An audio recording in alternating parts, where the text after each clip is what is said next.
Away, oh hey, away, oh hi, hey, oh, away, oh hey, hey, hey, away, oh hey, hey, hey, hey, away, oh hey, hey, away, oh hey, hey, away, oh hey. I started this road 27 years ago when we had the first Confederacy in Listabush, and I think that was in 1991 or it could be 92, but I think it was 91 when we first started off there with at that time was the former chief Brenda Gideon Miller that had brought this gathering to our community. And when we had the Confederacy at that time, it was a big thing for us. We've never had anything like that before. We had powwows in the past, but these powwows were different. It was alcohol involved at that time that I could remember. So when this happened, it was a new thing. We had no location. We had to look for a location. We had to clear the location. We had to get teepee poles. We've never had that many teepees in our community, so we had to get teepee poles at that time. We were getting all ready. We had a tent, and it wasn't just, it started off with the Confederacy, and that would have been 4 days of the Confederacy from Monday right up to Thursday, ending Thursday, and then Friday was the beginning of the gathering. That would have been the powwow to end off the Wabanaki Confederacy. But at that time is when I actually met a lot of people that I've never met before. I think one of them that really stood out at that time was Gisatanamuk, because he was doing a lot of the work, showing us what to do, how to prepare it, and he really was coordinating at that time. At the Wabanaki Confederacy at that time, I can remember they had meetings on meetings about education. They talked about education, different of what we're going through, the struggles that we were going through with education. They also talked about housing was a big thing. I can remember at that time talking about the border issues, because when we had the Confederacy, we had the Passamaquoddies that came down, we had the Penobscots that came, we had the Abenakis that came down. Well, Abenaki were, most of them were located in Montreal, near Montreal in Drummondville, but I think a lot of them did come from the Vermont area. So we had the 5 different nations that came, again, and with the Maliseet and with the Mi'kmaq. So we did have a lot of people. We had a lot of chiefs in our community at that time, and a lot of elders came into our community at that time. We set up sweat lodges, something I was never exposed to before. So there was a lot of different things happening at that time. So I was very fortunate at that time to meet an elder, and she said, "You're going to come to a ceremony tonight?" And I said, "No, I can't." I said, "I had some wine last night, so I can't go." She says, "No, I want you to come." So I was, and I heard about sweat lodges, and I heard about ceremonies before, but just was never interested, never took part in it. So I got ready, and they were having a ceremony that night, and I went, and it was a long ceremony. For some reason, this ceremony lasted for about 4 hours or 5 hours, right into the middle of the night. But it was at that time that where I found my spirit. At that time, I was able to be me. I was able to be myself. They were praying in their language, they were singing in their language, and I just gravitated to that. It almost seems that's what I needed at that time.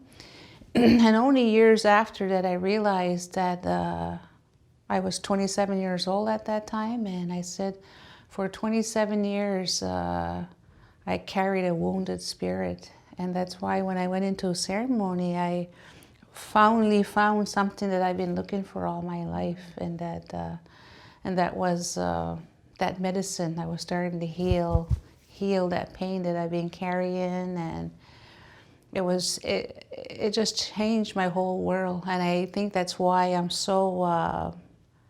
I have so much respect for the Wabanaki Confederacy, for the people that have come together, and I see what it did. I see what it did for me, what it gave me. Gave me a whole different life, gave me a whole different perspective.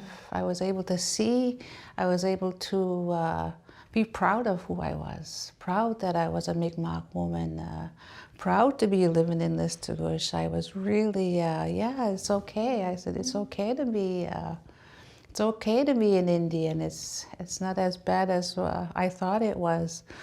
So that's where my journey took off, was from there. And all the requirements for going to ceremony was to be clean for 4 days. And at that time, I had no big issues with alcohol or drugs. I think I had great potential to be, but it wasn't. But the requirement was to abstain from alcohol or drugs for 4 days, and that's what I did. I was clean for the week so I can go to a ceremony, and we used to come up to Ill Ground. I found out about an elder in Ill Ground, and so two of my friends, we would head up to Ill Ground every Friday night for a sweat, and then meeting up with Mi'kmaq, and she had told me about Earl LaBillios and Ill River Bar. I said, wow, that's really close to home. So I called him, and he said, I'm having a sweat Friday night, and I said, I'd like to go, and he said, yes. So that Friday come in, my daughter at that time would have been 3 years old, 4 years old that time. And I told my mother, can you look after her while I go to a sweat? My mother said, no. I looked after her all week. So I asked my sister, can you look after Anna? And she said, no, my husband's drinking. So we sat in the car, and I could feel the tears coming down, and we went home. And then I proceeded to call this guy that I had to go see for the sweat, and he had a young girl answered, and I said, can you tell your dad I'm not going to make it to the sweat? And she said, why not? I said, I don't have a babysitter. She says, well, I'll look after her. She says, I'm 16 years old, she says, and that would have been, that would be yeah. So I said, okay. So I brought her, and we took off at Wajadiagana, and that was my first contact with Earl. So from there, 27 years ago, I've been working with him, mentoring with him, and learned a lot from him. And I learned through with elders how they teach in such a way they don't tell you the whole story. They'll give you bits and pieces of the story, and you have to be patient enough, and also to listen carefully. And that was one of the things I learned from them, was to listen carefully, and they're only going to tell you once, so you got to listen carefully. And then you take that piece until the next time you meet again, or somebody, or with another elder. And so from there, again, like I said, my whole life just changed. It just changed for the better, and just walked a different road. And it was difficult. I have to admit, it was difficult at that time, because you were walking alone. You didn't have too many people out there that wanted to walk with you. And then you were different. You were different because you weren't doing what the other ones were doing with alcohol or drugs, or just that scene. Not being part of that scene made it difficult for me, because you had nobody but the elder that you go see. But a couple of years after walking this road, I was very fortunate enough to have my sisters to join. And they were my oldest sisters. And so that was a blessing to have my two oldest sisters to walk with me. And so we went to ceremonies together. We fasted together. And so that was really good for me. They would look after me because I was younger than them. When we go out fasting, look after me. And that was nice. And that's where I am today, where today I work I'm a social worker, and I have a master's degree in social work.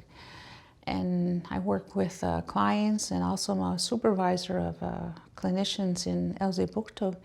And what I do in my work is to incorporate Western medicine, that would be the academic part of me, and incorporate the culture together. I'm very fortunate to have the language. I'm a fluent speaker. So I come in with a lot when I go into the community of having the language and having the background as a social worker, putting that together and helping our people in the best way that I know how. And sometimes when they come in, the social work part of me or the academic part is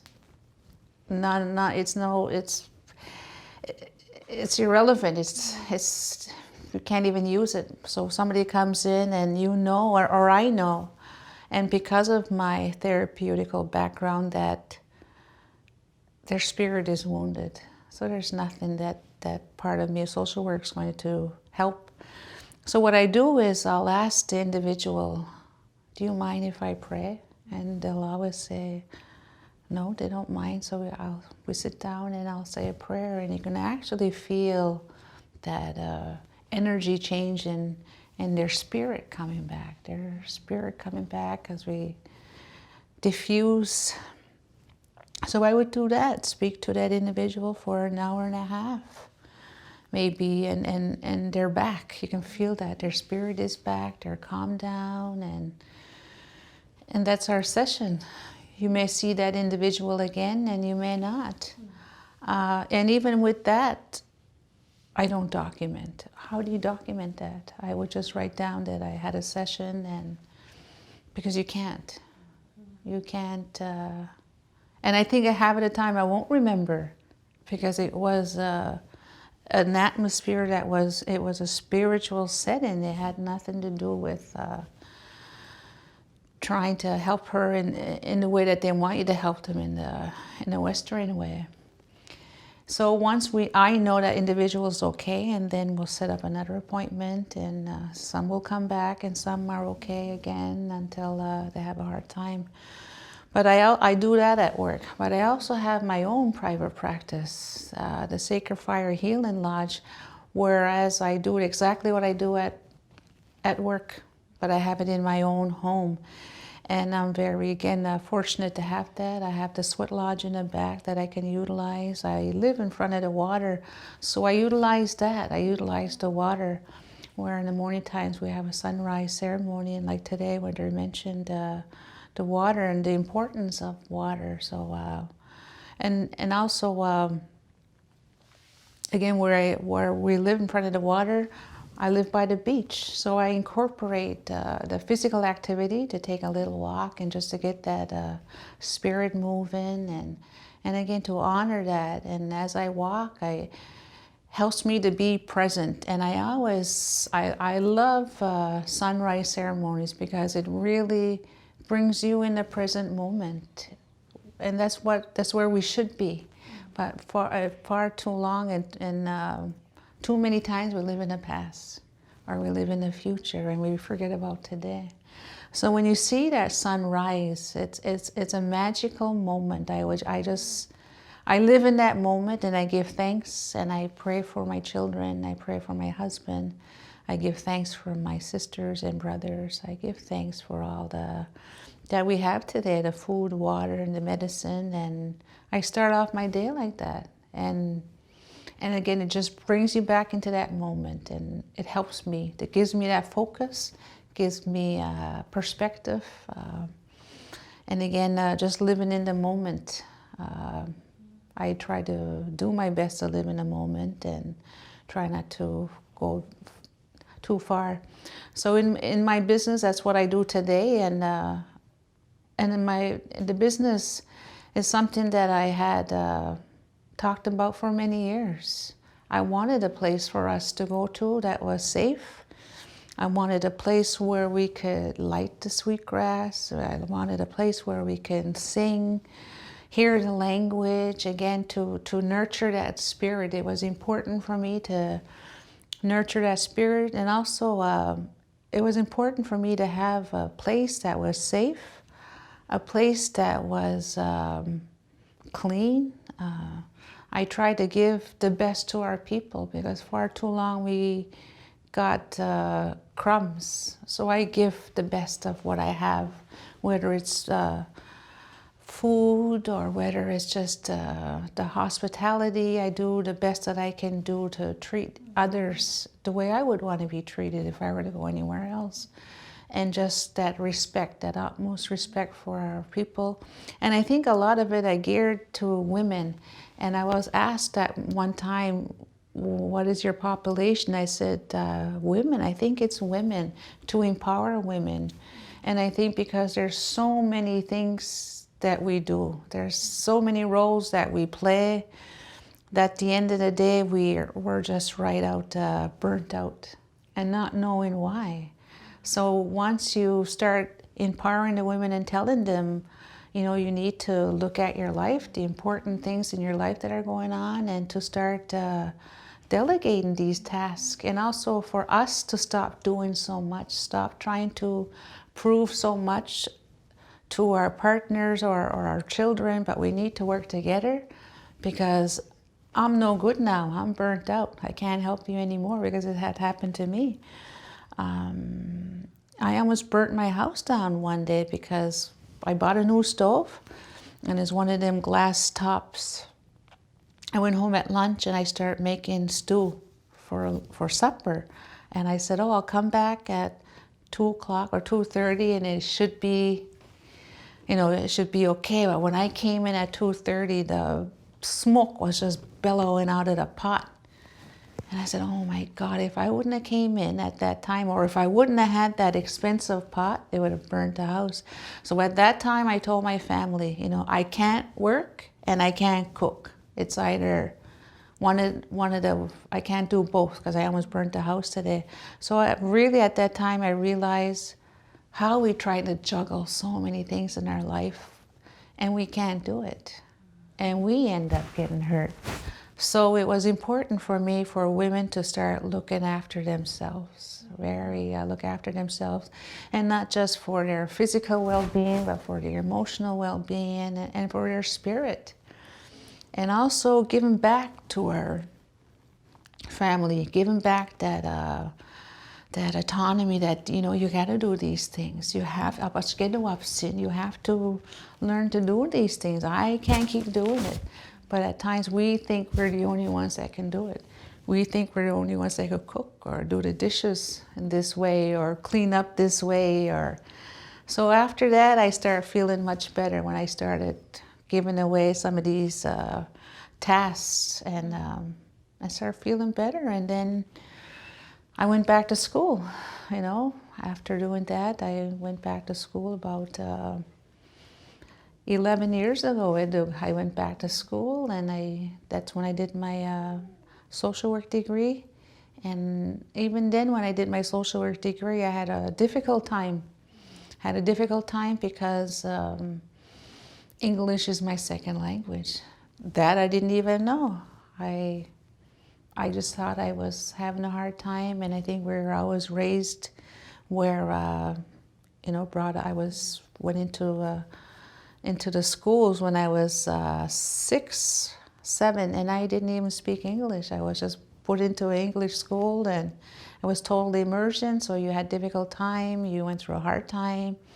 You always felt you weren't good enough, or you were stupid because you couldn't speak this language. You couldn't be articulate in their way. So when I went to school, I had a hard time writing. And then one day the teacher said, there's a writing center you can go to. And I went. And it was a young girl that helped me. She must have been like in her 20s. She said, "You're a very smart woman." She said, "You're a very smart woman." She said, "And you know how to write." She says, she said it as English is your second language. I said, "Wow, that's true. No wonder I don't speak English up here. I don't speak English over here either. It's all in Mi'kmaq." So I was forever translating in here. In my heart, I was always translating, and then I started writing. To the best of my ability, I would write, and of course, I would be at the writing center all the time. And I was really hard on myself because I didn't think I can do it. And then I went home at Christmas time, and I had enough. I was ready to quit school. I couldn't do it anymore. But I got a letter in the mail, and it said that had my name on it, Glenda Wysote LaBillios, that I was on the dean's list. And I even called the school to ask if that was me. That's how much I doubted myself. It said, "Yes, that is you." I said, "Holy sugar, I made it on a dean's list, so I must be smart." I said, I must be doing it right. So at that time, I proceeded to write my paper to do my master's. And I did. I wrote my paper and I sent it in, and April 3rd, I got another letter and it said I was accepted to do my master's, and went down to Bangor and went to school and finished off my master's. So again, it was a crazy time because it's something I didn't think I can do, but I was able to do it and complete it. And so with that, I said, no matter what happens when I turn 47, I'm going to have a degree. And I never realized I'd come back home with 2 degrees at the age of 47. So with that, I was able to do a lot. And I'm really proud to have that part of me, that academic part of me. And I know some elders say today, we don't need that. For me, it was important. It was important for me, not for anybody else, but for me.